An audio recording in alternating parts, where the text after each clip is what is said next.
السلام عليكم ورحمة الله وبركاته. مكملين في الستراكشرال ديزاين باترنز. كنا الحمد لله شرحنا البيهيفيرال ديزاين باترنز كلها بتاعت الجانجو 4، وشرحنا كمان ايه الكرييشنال ديزاين باترنز. المرة دي ان شاء الله هنكمل على الستراكشرال. المرة اللي فاتت اتكلمنا على الادابتر، المرة دي هنتكلم على الفيسيد. احنا هنتكلم على 7 ستراكشرال ديزاين باترنز، ده تاني واحد بنبدأ نتكلم عليه. اول حاجه بالنسبه للاوتلاين كده، عايزين نشوف كده اليوم هيمشي ازاي، او الفيديو هيمشي ازاي، سوري يعني الفيديو هيمشي ازاي. هنعمل اول كويك ريكاب على الاستراكشر باترنز، احنا اتكلمنا عليها المره اللي فاتت. بس نراجع بسرعه كده يعني ايه استراكشر باترنز. بعد كده نبدا نشوف مثال، زي كل مره المثال كده يقرب لنا الموضوع شويه بعيد عن البرمجه. بعد كده نبدا نبص على الكلاس دايجرام وامتى نستخدم، وبعد كده نشوف في البراكتس او في الشغل بنستخدم الديزاين باترن ده امتى. وبعد كده نبدا نشوف زي ايه عيوب شويه في الديزاين باترن ده او شويه ملاحظات عليه. لو شايفين ان الكونتنت كويس او بيساعد الناس، يا ريت تعملوا شير، تعملوا لايك والحاجات دي كلها. ولو حاسين ان في حاجه ممكن تتحسن، او عندكم شايفين ان في اي نوع من انواع الاخطاء او اي حاجه ممكن تخلي الكونتنت افضل، انا هكون سعيد جدا ان انا اسمعها. طيب، سريعا كده يعني ايه structural design patterns. زي ما اتفقنا قلنا structural جايه من كلمه structure. عندي شويه classes او عندي شويه components او ايا كان اللي انت عايز تسميه. انا دلوقتي عايز اركب الحاجات دي على بعضها. طريقه تركيب الكلاسز دي مع بعضها، الاستراكشر بتاعتها سي. احنا مثلا عندنا زي الداتا ستراكشر، مثلا في تري شيب. شكل التري بيبقى عندي كلاس فوق ونازل منه كلاسز تانية مثلا يعني، فدي بنسميها ستراكشر. فاحنا ازاي نخلي الاستراكشر بتاعنا افضل شيء، او ازاي نستخدم ديزاين باترنز خاصه بالاستراكشر في شويه سيتويشنز كده بتبقى عيوب حصلت قبل كده او مشاكل بتتكرر كتير في الكود، فليها شويه ديزاين باترنز بنبدا ان احنا نستخدمها عشان تحل لنا المشكله دي بافضل ما يمكن، بحيث ان احنا نقدر ايه نتكلم بقى على حته الحاجات بتاعت الاو بي بقى، ان انا الكود بتاعي يبقى مينتينبل، يعني قدام لما اجي اشتغل عليه ما يتعبنيش. التستابيليتي، الكود بتاعي اقدر ان انا اعمل له تيستنج بشكل كويس. اكستندابيلتي، لو عايز ازود في الكود بعد كده ما يبقاش فيه اي نوع من انواع المشاكل او الدنيا ما تضربش بالنسبه لي. وده يعتبر كلام متكرر يعني، فانا بس حبيت اعمل ايه كويك ريكاب كده تفتكروا يعني تذكره سريعه عن الاستراكشر باترنز. هنبدا دلوقتي نتكلم على المثال اللي هو الخاص الحياه يعني اللي احنا بنعيشها، بحيث يقرب لنا المعنى شويه. بعد كده نبدا نخش في القصص بتاعه البرمجه وكده. هنتخيل عندنا ام وعندنا بنت. يعني البنت دي اللي هي يعني بنت الام دي يعني. البنت دي هتروح تكلم والدتها، تقول لها ان هي مثلا عايزه تاكل وجبه معينه، تمام؟ فبتروح بكل بساطه تقول للام انا عايزه اكل. موضوع الاكل مش بيتلخص فقط في مساله ان هم ايه، ان الام يا دوبك هتروح تعمل الاكل تقوم مديها للبنت. لا، دي بتحتاج انها تفكر في ريسيبي، تحتاج تفكر في الانجريدينتس، تحتاج انها تفكر في المطبخ وترتيبات المطبخ والتجهيزات، وفي حاجات كتيره جدا بتبقى موجوده في دماغ الام عشان تبدا ان هي تعمل التاسك، او تبدا ان هي تعمل الريكوست اللي البنت الصغيره راحت تطلبها من الام. فهل البنت الصغيره المفروض ان هي تتدخل في التفاصيل دي؟ لا، هي مش هتفهم. البنت مش هتروح تساعد الام في انها تجيب الانجريدينتس وتجيب الريسبي، يعني اسيومينج يعني ايه، افتراضا ان البنت دي بنت صغيره يعني مش قادره لسه ان هي تساعد والدتها او كده. فبتروح ان هي يا دوبك بتطلب من الام، والام هي اللي بتشيل القصه دي كلها، قصه التجهيزات وقصه كل حاجه خاصه بالوجبه. وبكل بساطه بتبدا ان هي رايحه مديه الوجبه للبنت الصغيره، من غير ما البنت الصغيره تكون تدخلت في التفاصيل الخاصه بالايه، الخاصه بالاوردر، او الخاصه بالريكوست بتاعتها. الديزاين باترن ده سهل جدا، الفيسيت ده سهل ما فيهوش اي حاجه يعني، وبيميك سنس ولوجيكال جدا، ما فيهوش اي حاجه، ما فيهوش اي نوع من انواع الكومبلكسيتي يعني. فاللي احنا بنقوله هنا ان اكن الام دي يعني ده حقيقي فعلا، الامهات بتبسط الاحتياجات بتاعتنا. انت ممكن يكون في حاجات كتيره جدا الطفله محتاجاها. الطفله ما بتروحش ان هي تبدا ان هي تجهز كل ده، يا دوبك بتكلم الام والام بتبسط الريكوست دي، تبدا تظبط كل حاجه، والبنت كل اللي بيوصل لها من الام ان هي ايه، ان الوجبه جاهزه، من غير ما البنت تخش في تفاصيل ووجع دماغ وقصص وكل الكلام ده. نفس القصه في الفيسيت كده. نبدا نبص على المنظر. انا عندي كلاينت اللي هو المكان اللي انا بكول منه الكود بتاعي، اللي بنده منه على الكود يعني.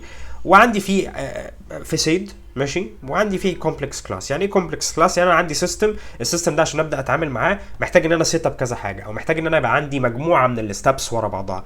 فيعني سي ان انا عشان استخدم الكومبلكس كلاس اللي موجود هنا ده، انا محتاج اخد انيشالايز مثلا 3 كومبوننتس، مثلا الكومبوننت الاولاني والكومبوننت الثاني والكومبوننت الثالث، عشان ابدا ان انا اعرف ايه اكون السيستم ده، واعرف ان انا اتواصل مع السيستم ده. السيستم ده ممكن يبقى ايه؟ ممكن يبقى اي حاجه عندك في الكود، اي حاجه محتاجه ان انت عشان تكونها، او ان انت تبدا ان انت تشتغل بيها او تحتاجها، محتاج ان انت عندك يبقى كذا كلاس او كذا اوبجكت، تبدا ان انت تعملهم انيشاليزيشن وتبدا تربطهم ببعض وتبدا تشتغل بيهم.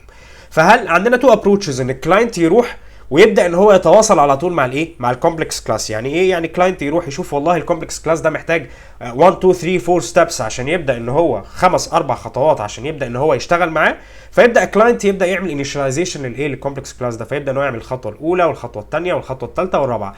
او ان الكلاينت يشوف له زي ام كده، يعني لو اسيومنج ان الكلاينت ده هو البنت الصغيره والفاسيد ده هو عباره عن ام، الكلاينت كل اللي هيروح يعمله ان هو ايه، يكلم الام دي يقول لها لو سمحتي اعملي لي ايه، اعملي لي ظبطي لي القصه بتاعت الايه، الكلاس ده عشان اقدر ان انا اتواصل معاه. فيبقى الفاسيد ده هو المسؤول، هو اللي جواه الايه، هو اللي عنده الانكابسوليشن، هو اللي عنده كل الحاجات الخاصه بايه، ان هو ينشئ السيستم دوت، او ان هو يبدا ينيشالايز الكومبوننتس الخاصه او الكلاسز الخاصه بالسيستم ده. فكل اللي بيشوفه الكلاينت ان هو بيروح يكلم الفاسيد يقول له انا عايز حاجه معينه، الفاسيد يديله الحاجه المعينه. ايه اللي بيحصل جوه الفاسيد؟ اللي بيحصل جوه الفاسيد اللي هو الايه، الحاجات او الخطوات اللي انا محتاجها عشان ابدا انيشالايز الكومبلكس كلاس، او ابدا ان انا اتواصل او اتكلم مع الكومبلكس كلاس. فبكل بساطه الفاسيد بيرد زي ما اتفقنا، الكلاينت بيقول له انا عايز حاجه معينه دو سمثينج، بعد كده الناحيه الثانيه يقوم راضي يقول له ايه، خد الحاجه اللي انت عايزها بكل بساطه.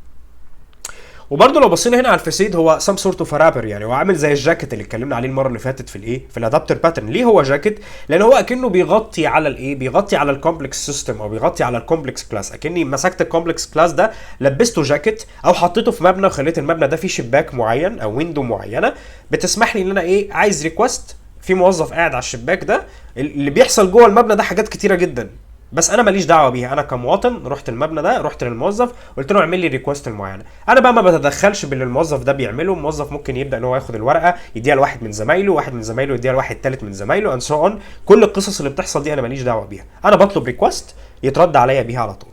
فاكني الموظف اللي قاعد ده في الشركه، او اكنه هو يعتبر جاكيت للي بيحصل، او اكنه هو رابر، حاجه كده بتغطي على كل الحاجات الكومبلكسيتي اللي بتحصل في الايه، في الباك جراوند او جوه الشركه او جوه الهيئه الحكوميه او ايا كان. الكلاس دياجرام بسيط جدا. احنا عندنا الفاسيد بيتواصل مع الكلاسز اللي هي بتاعت السب سيستم او السيستم اللي احنا بنتكلم عليه. فسين السب سيستم ده فيه كلاس 1 وكلاس 2 وكلاس 3. الفاسيد بيبدا ان هو ايه، يربط الحاجات دي ببعضها ويعمل انيشاليزيشن ليها، والكلاينت يا دوبك بيكلم الفاسيد يقول له انا عايز كذا، الفاسيد يرد عليه. يعني الكلاس دياجرام مفيش ابسط من كده خالص. هنا حصل عمليه ديكابلنج، لان الكلاينت كده ما بقاش ليه علاقه بالسب سيستم، هو الكلاينت بقى بيتكلم على الفاسيد، والفاسيد هو اللي ليه علاقه بالسب سيستم. فالسب سيستم لو اتغير الكلاينت مش هيتاثر، بس طبعا الفاسيد ممكن ان هو يتاثر او نحتاج ان احنا نغير فيه حاجه. تمام؟ فاحنا كده عملنا ديكابلنج ما بين الايه، ما بين السيستم بتاعي وما بين الكلاينت. الكلاينت ملوش علاقه بالسيستم، ماشي، بس الكلاينت بيتكلم فاسيد، الفاسيد بيتكلم السيستم، بس هو ده اللي حصل يعني. والفاسيد زي ما اتفقنا اكنه جاكيت، يعني هو اكنه مخبي الكومبلكسيتي بتاعت السيستم بالنسبه للكلاينت. بنستخدمه امتى؟ لو انا عندي كومبلكس سيستم او سب سيستم وعايز اديله سمبل انترفيس. يعني ايه سمبل انترفيس؟ يعني انا عشان انيشلايز السيستم دوت محتاج ان انا اكون مثلا سي 3 4 فانكشن، وان انا انيشلايز 3 4 اوبجكت. فكل اللي هيحصل ان انا هعمل فانكشن او ميثود موجوده في الانترفيس اللي هو بتاعي او الفاسيد بتاعي، يعني كلاس الفاسيد بتاعي، بحيث ان انا اروح اقول له وهو جوه الفاسيد يبدا ان هو ايه، يمانج القصه بتاعه ترتيب الايه، الكلاس ده، وان هو يبدا ان هو يعمل له انيشلايزيشن ويربط لي الكومبوننتس ويكون الفانكشنز او الميثودز وخلاص. برضه نفس قصه الايزوليشن، ان انا بعدت السيستم بتاعي خالص عن الكلاينت، ماشي، بقى هو الفاسيد هو اللي بيتواصل مع السيستم، والكلاينت ملوش اي علاقه بالسيستم. السيستم اتغير فيه اي حاجه الكلاينت ملوش دعوه، الكلاينت بيتكلم مع الفاسيد زي ما هنشوف في الكود كمان شويه. ممكن يبقى عندنا سيستم واحد ويبقى ليه اكتر من فاسيد. كل فاسيد مثلا سي بيعمل انيشلايز بشكل معين او بطريقه معينه. مثلا سي ان هو مثلا يعني احنا عندنا السيستم ده ليه طريقتين للتشغيل، ان انا مثلا اخد ستابس 1 2 3، في طريقه ثانيه للتشغيل ان انا اخد ستابس 4 و5 و6. فانا ممكن اعمل فاسيد لده وفاسيد لده عادي، يعني كل الفاسيد اللي انا عايزه، او في نفس الفاسيد اعمل اكتر من طريقه. يعني ده حسب الديزاين، دي حاجه مش ايه، مش يعني عامه كل الكلام اللي احنا بنقوله ده بيبقى يعني دي زي تولز كده موجوده في دماغك، عشان لما تواجهك مشاكل من المشاكل اللي احنا بنتكلم عليها تبدا ان انت تعرف ان انت ايه، والله انا هستخدم الديزاين باترن ده لان ده ابسط حاجه، او ده هيسهل لي الدنيا، او ده ايه، ده هيبقى احسن اختيار ليا في الايه، في الجزء ده. مثال على القصه بتاعت الفاسيد، زي مثلا لو انت اندرويد ديفلوبر مثلا، او اي ديفلوبر في اي فريم ورك تاني، غالبا بيبقى في حاجه مثلا زي ريتروفيت ده اللي هو الكلاينت اللي هو لما بتعوز ان انت تجيب تفتش ريكوست او تبوست على اي بي اي ولا ايا كان، بتستخدم الريتروفيت ده في الباك جراوند بيستخدم حاجات كتيره. مثلا سي بيستخدم حاجه زي اوكي اتش تي تي بي مثلا، او ايا كان اللي بيستخدمه على حسب الفريم ورك، وعلى حسب بقى انت بتستخدم حاجه ريتروفيت ولا بتستخدم حاجه غير ريتروفيت في انهي بروجرامينج لانجويج. المهم القصه ان الريتروفيت ده انا عايز اعمل ريكوست، هو بيبسط لي الدنيا فانا كل اللي بعمله ان انا مثلا سي ان انا بديله اليو ار ال واقول له اعمل لي جيت ريكوست او اعمل لي بوست ريكوست او اعمل لي ايا كان اللي هتعمله لي. ايه اللي بيحصل بقى في الباك جراوند بتاع ريتروفيت ده انا ماليش دعوه، هو مبسط لي الدنيا، هو بيحصل حاجات كتيره جدا جوه بس الكلاينت ملوش دعوه بيها. الكلاينت بيكلم ريتروفيت هو الفاسيد دلوقتي، يبدا ريتروفيت يبدا ايه ان هو يظبط لي الايه الستبس اللي احنا محتاجينها عشان نعمل ايه جيت ريكوست او بوست ريكوست، من غير ما الكلاينت يبقى ايه ليه علاقه بالتفاصيل. الكلاينت بيقول انا عايز كذا يجي له كذا، بس ملوش دعوه بقى الكذا ده اتعمل ازاي. تمام. ممكن نبدا نبص على الكود سريعا. فنفترض ان احنا عندنا ساوند سيستم ده او ستريمينج سيستم او ايا كان يعني، متكون من كذا كلاس. الكلاس ده عباره عن امبليفاير. الامبليفاير دي فيه فانكشنز زي اون وسيت ستريمينج بلاير وسيت سراوند سيستم وسيت فوليوم، وفي تيونر اللي هو اللي بنبدا نعلي ونوطي بيه الصوت، وفي ستريمينج بلاير وفي بروجيكتور وفي ثياتر لايتس وفي سكرين وفي بوب كورن بوبر. يعني زي ان ده سيستم بتاع سينما يعني، سيستم اوتوميتد مثلا او ايا كان مش هتفرق. المهم ان عندنا كذا كلاس، وانا عشان اكون السيستم بتاعي ده او عشان مثلا سي ان الشخص يبدا ان هو يبدا يشاهد الفيلم يعني، هو محتاج ان هو ايه يربط كل الكلاسز دي ببعضها. ماشي. فانا عندي تو ابروتشز ببساطه، ان انا اروح من المين فانكشن بتاعتي اللي انا بكول منها او ايا كان انا بكول منين يعني، وابدا ان انا ايه ابدا ان انا اعمل انيشاليزيشن لكل الكلاسز دي وابدا اكل الفانكشنز اللي موجوده جواها. ماشي. وبالتالي الكلاينت هنا هيبقى فيه ايه، هيبقى فيه كل الكود ده ان هو هيبدا يظبط البوب كورن اللي هو البتاع اللي بيطلع فشار يعني، والثيتر لايتس ينورها والسكرين والبروجيكتور وكل القصص دي يظبطها. كل الكود ده يبقى موجود في الايه في المين بتاعي. هل ده صح؟ لا مش ده مش صح. ليه ده مش صح؟ لان دلوقتي لو انا عندي الكود ده موجود في المين والكود ده حصل فيه اي تغيير، المين هنا هي بالنسبه لي هتعتبر يعني، لو جينا هنا كده انا هنا بتكلم على الكلاينت. ماشي. المين ده هو الكلاينت بتاعي. فاي تغيير هيحصل في الحاجات دي في الكلاسز دي اللي انا محتاج ان انا اربطها ببعضها عشان ابدا ان انا اعمل السيستم بتاعي يبدا ان هو يشتغل. السيستم اللي هو متكون من كذا كلاس قلنا عليهم من شويه، ساعتها لو اي كلاس من الكلاسز دي اتغيرت هحتاج ان انا اروح اغير في الكلاينت بتاعي او في المين. فاحنا هنعمل ايه؟ هناخد والله كل الحاجات الخاصه بالانيشاليزيشن بتاعه الايه الكومبوننتس دي واحطها في الفاسيد. ماشي. كلاس اسمه هوم ثياتر فاسيد بكل بساطه. في ايه الكلاس ده كل اللي هو بياخده بيبدا ان هو ياخد امبليفاير وتيونر وستريمينج بلاير وبروجيكتور وكل الكلام ده بيعمل لهم انيشاليزيشن، وابدا ان انا كل اللي انا عايزه ككلاينت ان انا اروح اعمل ايه اكل الفاسيد واقول له انا عايز اتفرج على فيلم. هيقوم الفاسيد ده عامل ايه بقى؟ يبدا ان هو يجهز الفشار ويجهز السكرين ويجهز البروجيكتور ويجهز الامبليفاير ويجهز الستريمينج بلاير. كل القصص دي حصلت في الكلاس الخاص بالايه باللي هو الفاسيد بتاعي. بس انا ككلاينت اللي هو المين فانكشن او ايا كان انت كلاينت بالنسبه لك هيبقى ايه في الكود، المكان اللي انت بتكون منه السيستم ده وعايز تبدا ان انت تجهزه، انت كل اللي هتعمله انت هتقول واتش موفي وتدي اسم الموفي بس. كل بقى الخطوات دي بتحصل فين؟ بتحصل في الفاسيد. فاي حاجه اتغيرت هتروح انت ايه الكلاينت بتاعك هو كل اللي بيعمله ان هو بيقول انا عايز اواتش موفي، هو ملوش دعوه. فهتلاقي ان الكود بتاعك في الكلاينت، طبعا احنا هنا مثال صغير بس مثلا تيجي تتكلم على سيستم اكبر او تبدا ان انت تتكلم في كود في مشاريع كبيره او بروجكتس كبيره، هتلاقي الحاجه دي بتفرق معاك. يعني هتبدا تبقى فاهم والله احنا هنا عندنا الكود عباره عن كام سطر، فمش موضح قوي، بس لما تبدا تخش في حاجات كومبلكس بروجكتس فيها قصص كتيره قوي هتلاقي الحاجات دي بتفرق معاك جدا. فانت الكلاينت بتاعك هيبقى يفرق معاك جدا ان انت ما تغيرش كتير في الكود بتاع الكلاينت. مثلا انت يبقى عندك على طول الكلاينت بيكون حاجه معينه والحاجه المعينه دي اللي هي الفاسيد بيخلص كل حاجه من غير ما الكلاينت يبدا يتدخل. فوالله انا غيرت في حاجه هنا مثلا في الثياتر لايتس، خليت الفانكشن بتاع الديم دي بتغير حاجه ولا بتاع، او شلت الفانكشن بتاع الديم وحطيت فانكشن او ميثود ثانيه. كل اللي هيحصل ببساطه ان انا الفاسيد بتاعي هو اللي هيتاثر، هبدا ان انا اظبط الفاسيد بتاعي، بس برضو الكلاينت بتاعي فضل زي ما هو ان هو يا دوبك بيقول انا عايز واتش موفي، بيكول واتش موفي للفاسيد، يبسط له الامور زي الوجبه كده بتاعت البنت بتقول له الماما يعني عايز تاكل، وبيحصل هنا ايه خطوات كتيره جدا وبنبدا ان احنا ايه نظبط الريكوست ديت والستابس بتاعت الريكوست.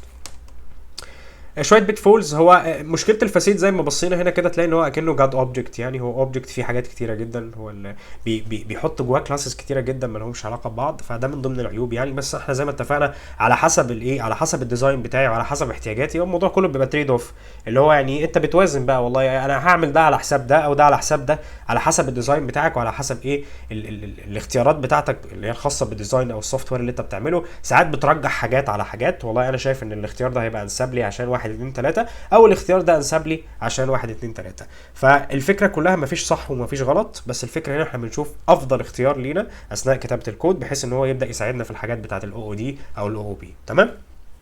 نرجع تاني.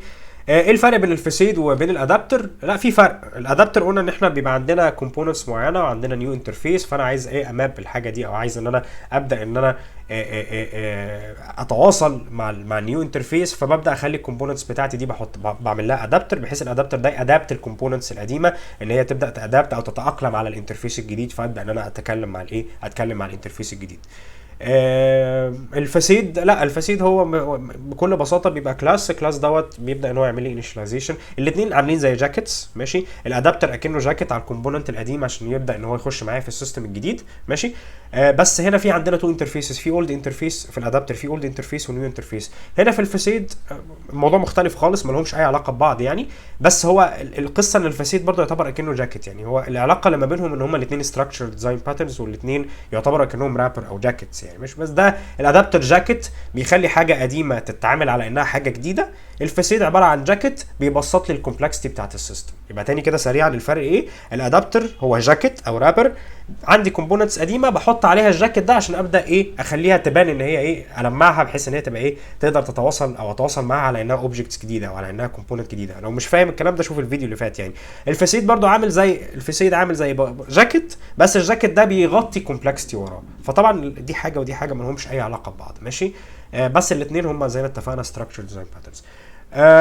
شكرا، واتمنى يكون الفيديو كان هو الفسيد باترن بسيط يعني ما فيهوش اي حاجه. اتمنى يكون الفيديو كان سلس يعني ولذيذ. ولو عندكم اي استفسارات او مش فاهمين او اي حاجه ممكن تسالوا في الكومنتس، ولو عندكم اقتراحات او شايفين ان في حاجه مش واضحه او كده انا هكون سعيد جدا ان انا اسمع الكلام ده واحسن من الكونتنت. وشكرا جدا.